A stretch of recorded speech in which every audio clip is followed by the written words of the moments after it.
I believe it was 2007. I was asked to work with several terrific reporters here at the New York Times. One was Walt Bogdanich, another is Jake Hooker.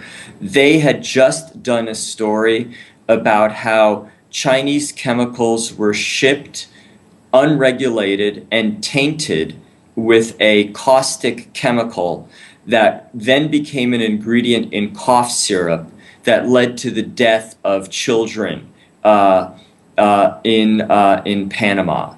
And they asked me, what more could we do with computer-assisted reporting to look at how tainted and unregulated chemicals are coming from China into the Western pharmaceutical supply.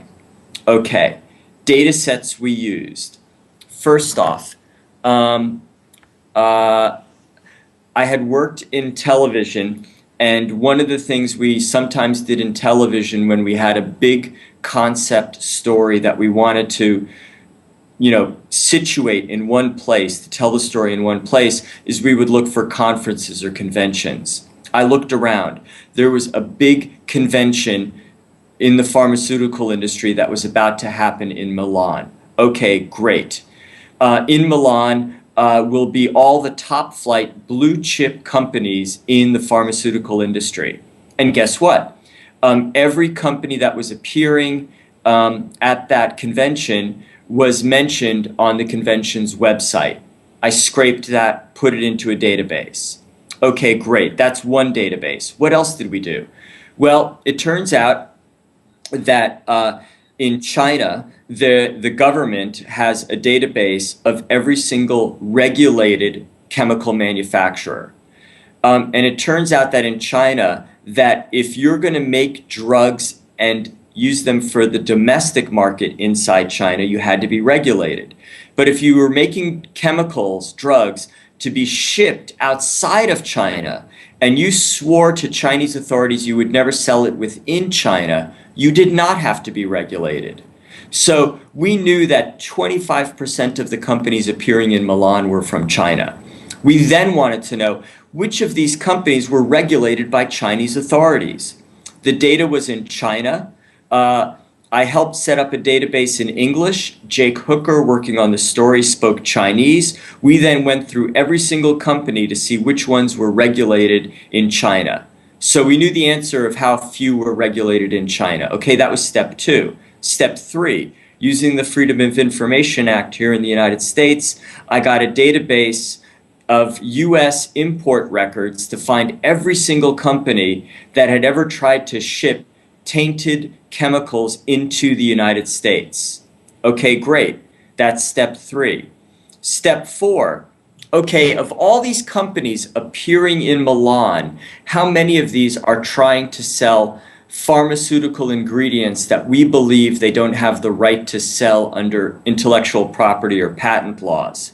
Well, we scraped websites where these companies were offering all their wares. They're saying, we do this chemical, that chemical, that chemical. Well, some of these chemicals, we knew they did not have the right to manufacture because the patent was owned by Merck or Glaxo or some other big company, Sanofi.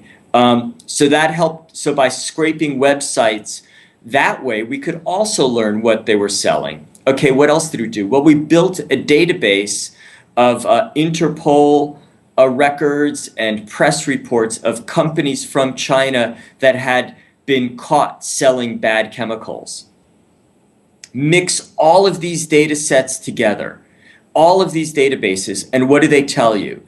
They tell you that appearing in Milan, the blue chip conference for pharmaceutical manufacturing, were all these Chinese companies that were, first off, unregulated. Secondly, many of them had a track record of shipping unregulated and tainted chemicals into the United States. Third, that they had been involved in some cases in criminal actions trying to sell chemicals that they had no right ever to be selling.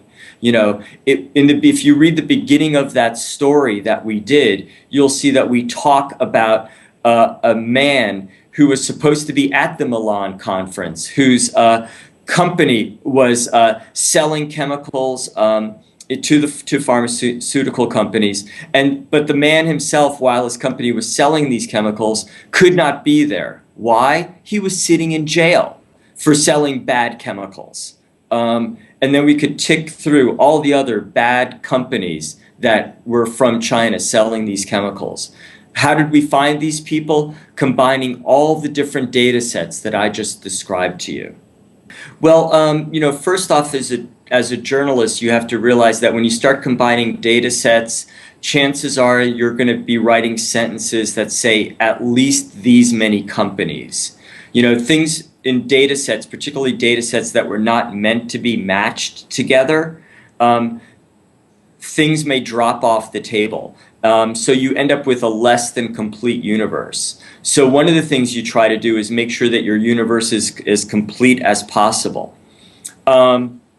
And so that will mean that, keeping the names, say in the case I just described to you, the names of all these companies standardized, that becomes very important.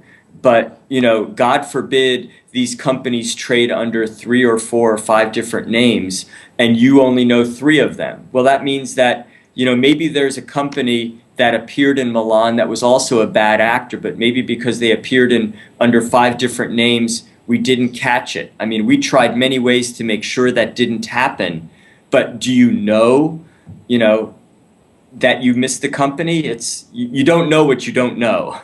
So that's the difficulty when you're combining data sets that were never meant to be joined together.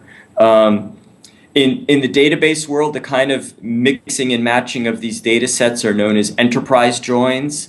If you talk to people who run data sets for corporations, and I were to describe what I just did to them, their skin crawls. They don't like to hear about this. They believe that data sets should only match when they were meant to be matched, when the ID numbers all match perfectly. But obviously, if you can find the kinds of companies I just described to you in China, or if you can combine the data sets I described in something as simple as the marathon story, and you can find the cheaters or the companies that sell bad chemicals, yes, it's worthy to make these kinds of enterprise joins. But, what do you want to make sure is clean first? It's going to be the thing they're going to be joining with, the names of the companies or other identifying clues. Those will be the first things you'll be looking for.